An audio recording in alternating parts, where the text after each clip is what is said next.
அஸ்ஸலாமு அலைக்கும் வரஹ்மத்துல்லாஹி வபரகாத்துஹு. கண்ணியமிக்க எல்லாம் வல்ல ஏக இறைவனின் அடியார்களே, அன்பார்ந்த சகோதர சகோதரிகளே, பெரியவர்களே, தாய்மார்களே, அல்லாஹ்வுடைய பேரருளால் இந்த இரவு தொழுகைக்கு பிறகு தொடர்ச்சியாக அபூபக்கர் சித்திக் ரலியல்லாஹு அன்ஹு அவர்களுடைய வரலாற்றில் இருந்து நாம் பெற வேண்டிய படிப்பினை தொடர்பான பல தகவல்களை நாம் பார்த்து வருகிறோம்.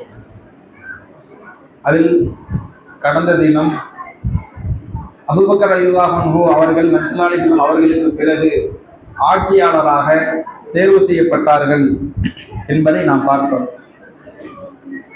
அபூபக்கர் ரலியல்லாஹு அன்ஹு அவர்கள் ஆட்சியாளராக தேர்வு செய்யப்பட்டதற்கு பிறகு உள்ள சில தகவல்கள் தொடர்பான தகவலை நாம் இன்றைய தினம் பார்க்க இருக்கிறோம்.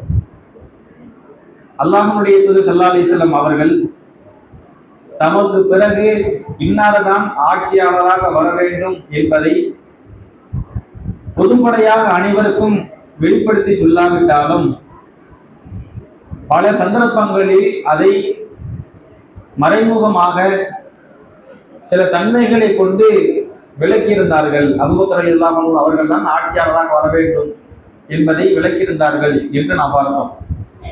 இது இல்லாமல் அல்லாஹ்வுடைய தூதர் ஸல்லல்லாஹு அலைஹி வஸல்லம் அவர்கள் பொதுவாக தனக்கு பின் வரக்கூடிய ஆட்சியாளர்கள் தொடர்பாக ஒரு தகவலை தெரிவிக்கிறார்கள். எப்படி தெரிவிக்கிறார்கள் என்று சொன்னால், இறுதி பேருரையின் போது, எனக்கு பிறகு அபிசீனிய அடிமை உங்களுக்கு ஆட்சியாளராக வந்தாலும், அபிசீனிய அடிமையாக இருக்கக்கூடியவர், காது மூக்கு அருந்தவர், கருப்பு நிறத்தவர் உங்களுக்கு ஆட்சியாளராக வந்தாலும் நீங்கள் அவர்களுக்கு கட்டுப்பட்டு வாழ வேண்டும்.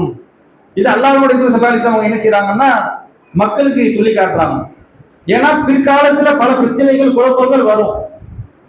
அப்படி வரும்போது அதுல நீங்க என்ன செஞ்சிடக்கூடாதுன்னா அந்த குழப்பவாதிகள் ஒருவர் ஆயிடக்கூடாது. அப்ப நீங்க என்ன செய்யணும், அந்த ஆட்சியாளருக்கு கட்டுப்பட்டு வாழுங்க அப்படிங்கறது அல்லாஹ்வுடைய தூதர் ஸல்லல்லாஹு அலைஹி வஸல்லம் சொல்றாங்க. இதை சொல்லும்போது அவங்க சொல்ற வார்த்தைகள் எப்படி இருக்குன்னா, எனக்கு பின் நீங்க ஆட்சியாளர்களை பற்றி பிடித்துக் கொள்ளுங்கள், அந்த நேரத்தில் ஏற்படக்கூடிய குழப்பங்கள் அதிலிருந்து நீங்க காப்பாற்றிக் கொள்வதற்காக வேண்டி கடவாய் பற்களால் என்னுடைய செய்திகளை பிடித்துக் கொள்ளுங்கள், ஆட்சியாளர்களை பிடித்துக் கொள்ளுங்கள் என்று ரசூலா சொல்றாங்க. இதை வச்சுமே என்ன செய்வாங்கன்னா, பாத்தீங்களா ரசூலா எனக்கு பிறகு ஆட்சியாளர்களை பற்றி பிடித்துக் கொள்ளுங்கன்னு சொன்னாங்க. அப்ப நபித்தோழர்களை பின்பற்றணும், நபித்தோழர்களுடைய வாழ்க்கை முறையும் நமக்கு மார்க்கம் தான் என்று சொல்லுவாங்க. ஆனா ரசூல்லா அடுத்த வாசகத்திலே அதை தகர்க்கிறாங்க. ஏன் இப்படி சொல்றாங்க அப்படிங்கிறத நம்ம தெரிஞ்சுக்கலாம். ஏன்னா எனக்கு பின்னாடி புதுசாக பல விவரங்கள் உள்ள நுழைக்கப்படும், புதிதாக உருவாக்கப்பட்ட யாவும் நரகத்தில் சேர்க்கக்கூடியது, அதை நீங்க என்ன செய்யக்கூடாது அப்படிங்கறத ரசூலா சொல்றாங்க. அப்ப புதுசாக ஒருவர் செஞ்சா அது செய்ய முடியாது, அது மார்க்கம் அனுமதிக்காது. ரசூலா இதுல என்ன சொல்றாங்க, ஆட்சி தொடர்பாக உள்ள விவகாரம், அந்த நேரத்தில் உள்ள சமூக பிரச்சனை தொடர்பாக மார்க்க ரீதியா புதுசா ஒண்ணு சொன்னா அது தப்புதான், அது யார் சொன்னாலும் தப்புதான், அது தீமை, நரகத்தில் சேர்க்கும் ரசூலா சொல்லிடுறாங்க. ஆனா நீங்க அந்த குழப்பத்திலிருந்து தப்பிக்கிறதுக்கு புரட்சியாளர்கள், ஏன்னா அன்னைக்கு ரசூலாவுக்கு பிறகு ஆட்சியாளர்கள் யாருங்கிறதுலயே பிரச்சனை கொஞ்சம் தோன்ற ஆரம்பிச்சுட்டு, அதுக்கப்புறம் உஸ்மான் ரலியல்லாஹு அன்ஹு காலத்திலேயே பெரிய அளவுக்கு பிரச்சனை, நயவஞ்சர்கள் என்ன செஞ்சாங்கன்னா உள்ள புகுந்து கிளர்ச்சியாளர்கள் இது போன்ற ஆளுங்க அலி ரலியல்லாஹு அன்ஹு அவங்களுக்கும் ஆயிஷா ரலியல்லாஹு அன்ஹா அவங்களுக்கு மத்தியில போரை கிளப்பி விட்டாங்க. அலி ரலியல்லாஹு அன்ஹு அவங்க தலைமையில ஒரு ஆட்சியும், முஆவியா ரலியல்லாஹு அன்ஹு அவங்க தலைமையில ஒரு ஆட்சியும் ரெண்டும் பிரிஞ்சு போர் குத்திக்கிட்டு இருக்கு. ஆயிஷா ரலியல்லாஹு அன்ஹா அவங்களுக்கும் அலி ரலியல்லாஹு அன்ஹுக்கும் போர் நடந்துச்சு. அதே போல முஆவியா ரலியல்லாஹு அன்ஹு அலி ரலியல்லாஹு அன்ஹு இவங்க ரெண்டு பேருக்கு மத்தியிலே போர் நடந்துச்சு. பெரிய அளவு குழப்பம், முஸ்லிம்களுக்கு மத்தியில போர் செய்யக்கூடிய பிரச்சனை ஏற்படுத்தி விட்டாங்க.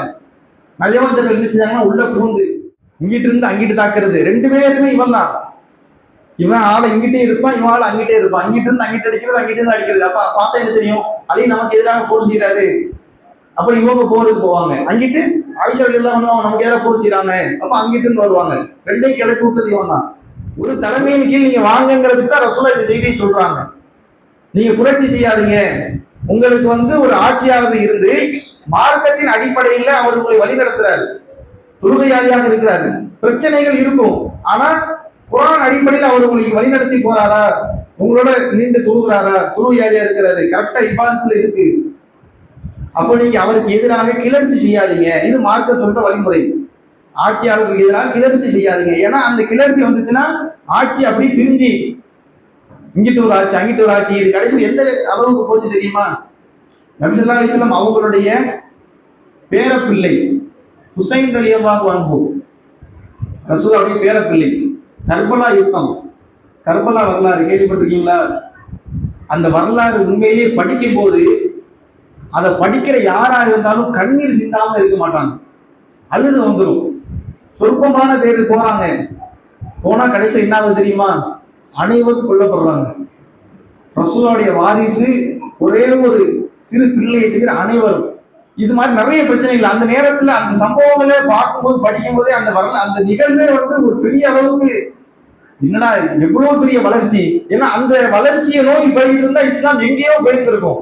கடைசியில் இந்த குழப்பத்தினால அப்படியே எல்லாம் தடுமாறி பிரிவினை பிரச்சனைகளை ஒரு மாதிரியா போயிடுச்சு. ஆனா அல்லாஹ்வுடைய கிருபையால அதுக்கப்புறம் அல்லாஹ் நாட்டத்தின் பகர் இந்த வரைக்கும் இஸ்லாம் உலகமெங்கும் வியாபித்து இருக்கு. இருந்தாலும் ஒரு சில நிகழ்வுகள், பிரச்சனைகள், குழப்பங்கள் ஏற்படுச்சா இல்லையா? அதனால்தான் அல்லாஹ்வுடைய தூதர் ஸல்லல்லாஹு அலைஹி வஸல்லம் அவங்க இந்த தகவலை சொல்றாங்க, நீங்க ஆட்சியாளருக்கு இப்படிதான் நடக்கணும். அப்ப அந்த ஒரு நிலையில அபூபக்கர் ரலியல்லாஹு அன்ஹு அவங்க ஆட்சியாளராக வந்தபோது மக்கள் அவங்களுக்கு கட்டுப்பட்டு இருக்கிறாங்க. சில கிளர்ச்சியாளர்கள் அப்பவுமே கிளம்புறதுக்கு ஏற்படும் போது அபூபக்கர் ரலியல்லாஹு அன்ஹு அவங்க எல்லாரையும் கட்டுப்படுத்தி வச்சிருக்காங்க. அவங்க காலத்துல என்ன செய்ய முடியலன்னா, நயவஞ்சர்களால் கிளர்ச்சியாளர்களால் ஒண்ணும் செய்ய முடியல. அவங்க அப்படியே ஒரு இரும்பு கரம் போட்டு எல்லாத்தையும் கட்டுப்படுத்தி வச்சிருந்தாங்க. அடுத்து உமர் ரலியல்லாஹு அன்ஹு அவங்க அதை விட கட்டுப்படுத்தி வச்சிருந்தாங்க. யாரும் வெளியே வர முடியாது, மார்க்கத்துக்கு முன்னா யாராவது இருந்தீங்கன்னா அவ்வளவுதான் அப்படிங்கிற அடிப்படையில் இருந்துச்சு. அடுத்து கொஞ்சம் சாந்தமா நடக்கும்போது பிரச்சனை ஏற்பட்டுச்சு. அப்ப அவங்க அந்த ஆட்சியாளராக வரும்போது இந்த மார்க்கத்தினுடைய கட்டளை ஏற்படுத்தி அவங்க அழகான முறையில் என்ன செய்யறாங்கன்னா ஆட்சி செஞ்சு கொண்டு இருக்கிறாங்க. அப்படி ஆட்சி செய்யும் போது அவங்க மக்களுக்கு சில அறிவுரைகளை முன்வைக்கிறாங்க. நான் உங்களுக்கு பிரதிநிதியாக, பொறுப்புதாரியாக ஆக்கப்பட்டிருக்கிறேன், உங்களை நான் தான் சிறந்தவன் அப்படிங்கிறதெல்லாம் கிடையாது. அவங்க பெருந்தன்மையா சொல்லுவாங்க. மக்கள் எல்லாரும் ரசூலுல்லாஹ்வே நீங்க தான் சிறந்தவங்கிற அளவுக்கு சொல்லி இருக்கும் போது அவங்க என்ன சொல்றாங்கன்னா, உங்களுக்கு நான் ஒரு பொறுப்புதாரி தான், உங்களுக்கு ஒரு ஆட்சியாளராக இருக்கிறேன், நான் உங்களுக்கு சிறந்தவன், உங்களை விட சிறந்தவன் அப்படிங்கிறது இல்லை இப்படிங்கிறத சொல்லிட்டு அடுத்து இன்னும் ஒரு சில விஷயங்கள்லாம் சொல்லுவாங்க. நான் உங்கள்கிட்ட நல்ல முறையில மார்க்கத்தின் அடிப்படையில் வழி நடத்தும் போது எனக்கு நீங்க உதவி செய்யுங்க. என்கிட்ட ஏதாவது சில பிரச்சனைகள், குறைகள் நீங்க பாத்தீங்கன்னா அதை சரி செய்வதற்கு நீங்க முயற்சி செய்யுங்க, என்கிட்ட அதை சரி செய்யுங்க. ஏன்னா என்னிடத்திலும் ஷைத்தான் இருக்கிறான், ஷைத்தான் என்னிடத்தில் உள்ள ஷைத்தானும் வெளிப்படக்கூடும். அதனால நான் ஏதாவது தவறு செய்யற மாதிரி இருந்துச்சுன்னா நீங்க அதை எனக்கு சரி செய்யறதுக்கு, சுட்டி காட்டுறதுக்கு முன்வாங்கிறத சொல்றாங்க. அதே போல அடுத்ததான் அவங்க இதை சொல்லிட்டு இன்னும் தொடர்ச்சியா சொல்றாங்க, நான் கோபமாக இருக்கும்போது, ஒரு உஷ்ணமாக இருக்கும்போது நீங்க என்னை விட்டு கொஞ்சம் ஒதுங்கிருங்க. ஆனா நான் உங்களுக்கு உடலாலும் வேற தோளாலும் எந்த ஒரு நோயையும் நான் அவங்களை செய்ய மாட்டேன், அநியாயம் செய்ய மாட்டேன், கரெக்டா தான் என்னால முடிஞ்ச அளவுக்கு இருப்பேன். ஏதாவது பிரச்சனை இருந்துச்சுன்னா நீங்களும் அதை சரி பண்ணிக்கிறீங்க, என்னையும் சரிப்படுத்துங்க, நம்ம அழகான முறையில் ஆட்சியை கொண்டு போவோம் என்று சொல்லி மக்களுக்கு அவங்க ஒரு அழகான உபதேசத்தை செஞ்சு தன் ஆட்சியை வழி நடத்துறாங்க. இப்படி ஒரு வருஷம், ஒரு ஆண்டு கழியுது. அதுக்கு இடையில் நிறைய சம்பவங்கள் நடக்குது.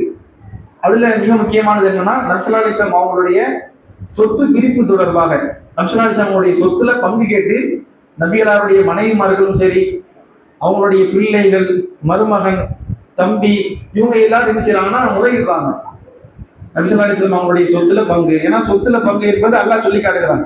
ஒருவர் மரணித்து விட்டால் அவர் விட்டு சென்றதில் அவங்களுடைய மனைவி அல்லது மனைவியாக இருந்த கணவன், தாய், தந்தை, பிள்ளை, இவங்க யாரும் இல்லாத பட்சத்துல சகோதரன், இப்படி சிலருக்கு சொத்து உண்டு என்று மார்க்கம் சொல்லுது. ஆனா இன்னைக்கு என்ன செய்யறாங்கன்னா இருக்கும்போதே பிரிச்சு கொடுத்துறாங்க.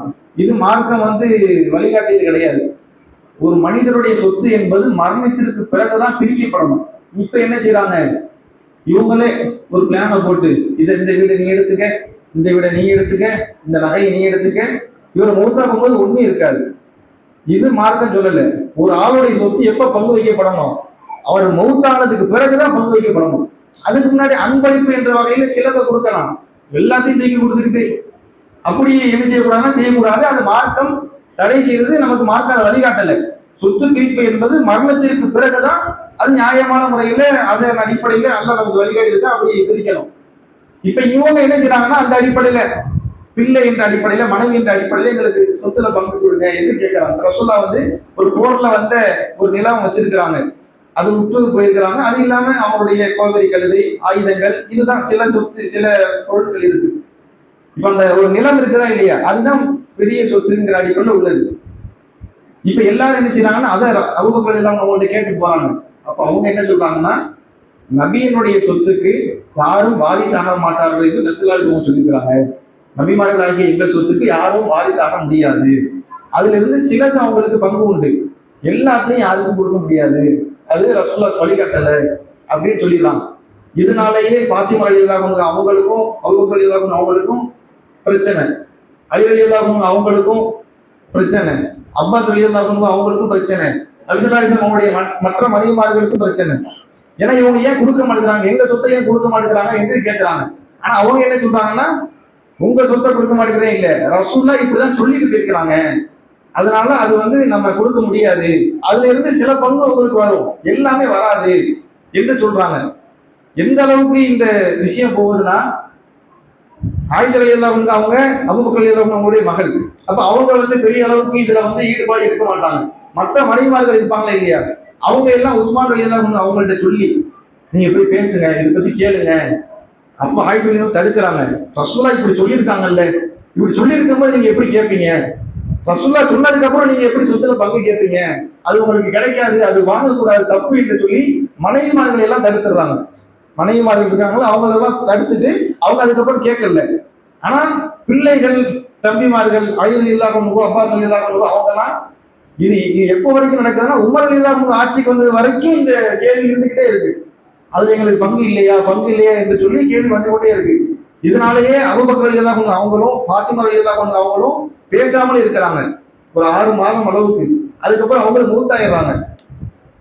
ரசூலுல்லாஹ்வுக்கு அப்புறம் 6 மாசம் தான் ஃபாத்திமா ரலியல்லாஹு அன்ஹா அவங்க வாழ்வாங்க, அதுக்கப்புறம் மூத்தாயிடுறாங்க. ஆனா அவங்க அபூபக்கர் ரலியல்லாஹு அன்ஹு என்ன பண்றாங்கன்னா, ரசூலுல்லாஹ்வுடைய கட்டளை என்ன அதைத்தான் நான் செயல்படுத்துவேன். இது சொல்லும் போது கூடுதல் என்ன சொல்றாங்கன்னா, நபியினுடைய குடும்பத்தாரிடத்தில் நீங்க நல்ல முறையில் நடந்து கொள்ளுங்க, எல்லாருக்கும் அறிவுரை. இன்னும் அடுத்து சொல்றாங்க, என் குடும்பத்தை விட, என் குடும்பம் இருக்கிறாங்களே, என் குடும்பத்தை விட எனக்கு ரசூலுல்லாஹ்வுடைய குடும்பத்தை நல்ல முறையில் பார்த்துக் கொள்வது, உறவாடுவதுதான் எனக்கு விருப்பமானது, சந்தோஷமானது, மகிழ்ச்சியானது, விருப்பமானது. என் குடும்பத்தை விட எனக்கு நபியினுடைய குடும்பம் தான் முக்கியம். ஆனா இந்த விஷயத்துல நான் தர மாட்டேன், ஏன்னா ரசூலுல்லாஹ்வுடைய கட்டளை மீற முடியாது. நீங்க யார் இருந்தாலும் சரி, என்ன சொன்னாலும் சரி என்று சொல்றாங்க. அப்ப இவங்க அந்த பார்த்தது என்னன்னா, குடும்பத்தை பார்க்கல, நபியினுடைய கட்டளை என்ன, மார்க்கத்தினுடைய வரையறை என்ன, அதை ஒரு கட்டத்திலும் மீற மாட்டேன் அப்படிங்கிறதுல அவங்க உறுதியா இருந்தாங்க. அப்ப இந்த மாதிரி விஷயத்துல அவங்க உறுதியா இருந்ததுதான் அவங்க ஆட்சியில பெரிய அளவுக்கு பிரச்சனை வராமல் இருந்தது காரணம். அவங்க அந்த அளவுக்கு உறுதியான ஒரு நபராக இருந்தார்கள் என்பதை பார்க்க முடியுது. இப்படியே இந்த ஆட்சி காலம் வந்து கிட்டத்தட்ட ஒரு ஆண்டு கழியுது. அதுக்கப்புறம் ஒரு ஆண்டு கழிச்சு என்ன செய்யறாங்கன்னா, அவங்க மக்களுக்கு மீண்டும் ஒரு உபதேசம் செய்யறாங்க. மெம்பர்ல இருந்து உரை நிகழ்த்துறாங்க. அந்த உரையின் போது நினைவுபடுத்துறாங்க, போன வருஷம் ரசூலுல்லாஹ் இந்த இடத்துல நின்று தான் பேசினாங்க, ஆனா இந்த வருஷம் ரசூலுல்லாஹ் இல்லை, இப்ப அந்த இடத்துல நான் இருக்கிறேன், நான் உங்களுக்கு சில உபதேசங்களை சொல்றேன் இதை சொல்லி அபூபக்கர் ரலியல்லாஹு அன்ஹு அவங்க என்ன செய்யறாங்கன்னா, மக்களுக்கு வந்து உபதேசம் செய்யறாங்க. அதுல முதலாவது அவங்க சொல்றது என்னன்னா, நீங்க வந்து உண்மையோடு எப்பவுமே இருங்க, உண்மையை கடைபிடிங்க, ஏன்னா உண்மை என்பது நன்மை, உண்மை என்பது நன்மை. இது எல்லாமே அவங்களுடைய கூட்டு கிடையாது, அப்படி சொன்னாலே ரிப்பீட் பண்றாங்க. உண்மை என்பது நன்மை, உண்மையும் உங்களை சொர்க்கத்துக்கு கூட்டு போகும், நன்மையும் உங்களை சொர்க்கத்துக்கு கூட்டு போகும். அதே போல பொய்யில் இருந்து நீங்கள் தவிர்த்து கொள்ளுங்கள். பொய்ங்கிறது தீமை, பொய்யும் உங்களை நரகத்துக்கு கூட்டு போயிடும், தீமையும் நரகத்துக்கு கூட்டு போயிடும். அப்ப 2 விஷயங்கள் நீங்க சரியா இருந்தீங்கன்னா அது உங்க சொர்க்கத்துக்கு கூட்டு போகும், 2 விஷயங்களை நீங்க வந்து வழி தவிர்த்தீங்கன்னா அது உங்க நரகத்துக்கு கூட்டு போகும். இது ரசூலுல்லாஹ் சொல்லுங்க. நபி ஸல்லல்லாஹு அலைஹி வஸல்லம் அவங்க சொன்ன செய்தியை எடுத்து என்ன செய்றாங்கன்னா, அபூபக்கர் ரலியல்லாஹு அன்ஹு அவங்க சொல்றாங்க. இதை சொல்லிட்டு அடுத்ததாக சொல்றாங்க, நீங்க அல்லாஹ்விடத்தில் ஆரோக்கியத்தை வேண்டுங்கள்.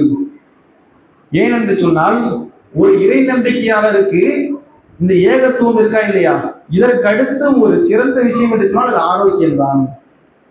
ஆரோக்கியத்தை வலியுறுத்துறாங்க. நாம வந்து மறுமை நாள்ல அல்லாஹ் வந்து கேள்வி கேட்பான். அதுல அருட்படைகள் பத்தி அல்லாஹ் கேள்வி கேட்பான். அதுல அல்லாஹ்வுடைய ஸல்லல்லாஹு சொல்றாங்க, அருட்கொடை தொடர்பாக கேட்கப்படக்கூடிய கேள்விகளில் முதல் கேள்வி ஆரோக்கியம்.